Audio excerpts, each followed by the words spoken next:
The call came while I was staring at the hotel window, watching a city I didn't belong to move without me. My phone vibrated once, an unfamiliar pattern. FaceTime audio. "Jamie!" My wife's voice entered first, too bright, too rehearsed. Then my daughter's voice, soft, hesitant. And then the sentence. "Jamie, we moved to another state last week. We forgot to tell you. We're over now." Silence sucked the air out of the room. 5 seconds. I counted them, not out of shock, but discipline. If I spoke too soon, the wrong part of me might answer. My wife waited. I could hear it, the tremor she tried to hide, the breath she held. My daughter didn't speak again. She never did when things felt wrong. 5 seconds. I found my voice, buried under the weight of quiet understanding. "All right, dear. Good luck." Click. I didn't throw the phone, didn't scream, didn't collapse. I simply sat on the edge of the bed and let the truth settle into the space behind my ribs, cold, clinical, sharp. Then I opened my laptop. No music, no hesitation. My fingers moved with a purpose they must have rehearsed without me. I emailed my attorney with a single line. Phase 1 begins. Attached is everything. I hovered a moment over the send button, then clicked. The attachment glowed like an exposed nerve. Something in me went quiet. A different kind of quiet. The kind that doesn't heal. The kind that plans. The betrayal didn't begin with the call. Calls don't start fires. They just reveal how long it's been burning. It started months earlier, though I didn't know it then. A late-night whisper in the hallway she said was about work. A locked phone suddenly becoming normal. A smile that didn't reach her eyes anymore. Nothing loud, nothing obvious.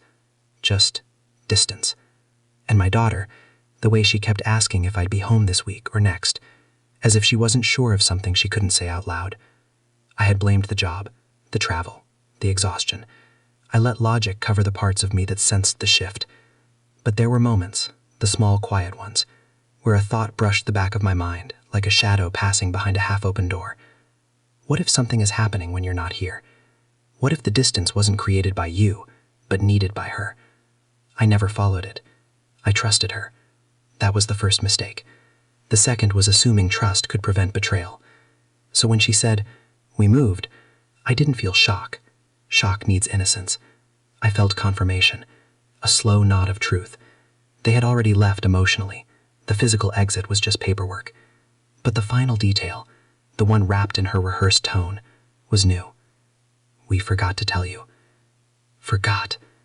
People don't forget to tell their spouse they've uprooted their life. They avoid it, delay it, wait for the moment you're far enough away that they don't have to see your face when everything breaks. But there was something else hidden in her voice. Fear. Not guilt. Fear. That told me the betrayal wasn't just emotional. There was something deeper. Something she knew I could uncover if I ever decided to look. And I had just decided. I didn't rush. Rushed men are sloppy. Sloppy men miss everything. I returned home the next evening to a house that felt prematurely abandoned. A few picture frames missing. A drawer emptied. A faint perfume that belonged to her but smelled like someone else's skin. I walked through each room slowly, collecting details, not memories. Their departure wasn't messy. It was orchestrated. Timing, execution, distance. Except for one thing. People trying to erase themselves always leave something behind. A laptop charger in the wrong outlet. A receipt tucked under a microwave. A scribbled note in my daughter's handwriting. Mom said, "Don't tell Dad. I don't know why." The temperature inside my chest dropped. I accessed our phone records, cross-checked travel history, reviewed financial statements. Patterns emerged like cracks under a thin layer of ice. Late-night calls to a single number. 2 flights she took alone. 1 to the state she accidentally moved to. A withdrawal labeled consultation on a day she claimed she was homesick. Then the item that made my hands still over the keyboard. A payment to a DNA testing service. Her name. Our daughter's name. Not mine. A single line with more weight than a confession. The truth didn't click into place. It settled. Heavy. Merciless. Already familiar. I didn't confront her. Confrontation is for people who want answers. I already knew the question.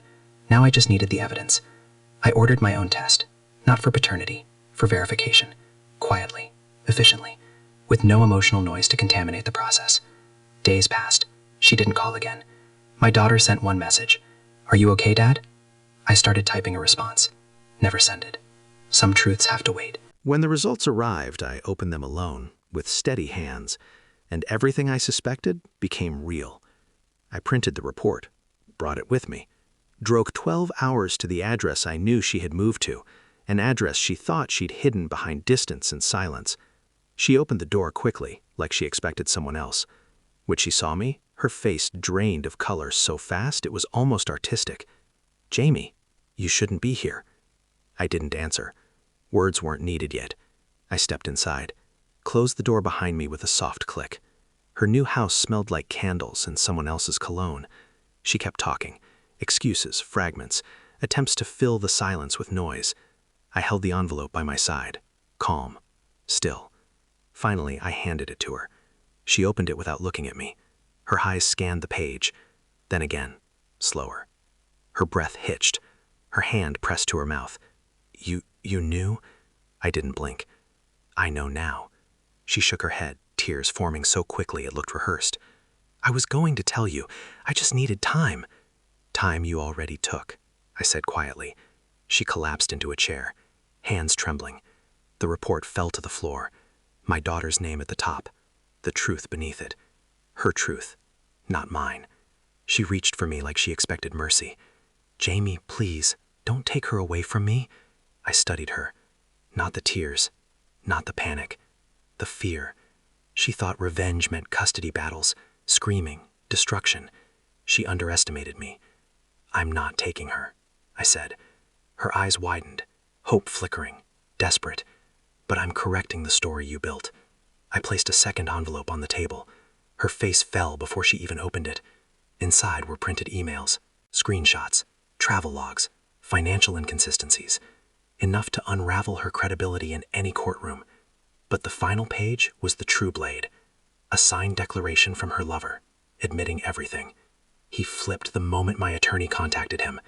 She broke, completely. The sound she made wasn't crying. It was something deeper, a realization that she had engineered her own destruction. What are you going to do?"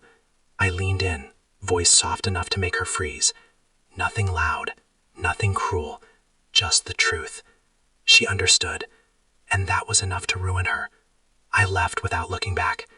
My daughter stood at the top of the stairs, small, silent, watching. She didn't run to me, she didn't speak, but her eyes followed me all the way to the door, as if she understood something neither of us could say aloud yet. Outside, the air was sharp and clean, a different kind of quiet. I didn't feel triumph, didn't feel grief, just release. Some betrayals don't end with forgiveness or reconciliation. They end with clarity. She had tried to disappear from my life quietly. I left hers the same way, but the truth stayed behind, loud enough to echo long after the door closed. As I walked away, one thought settled with finality. Not every loss is a tragedy.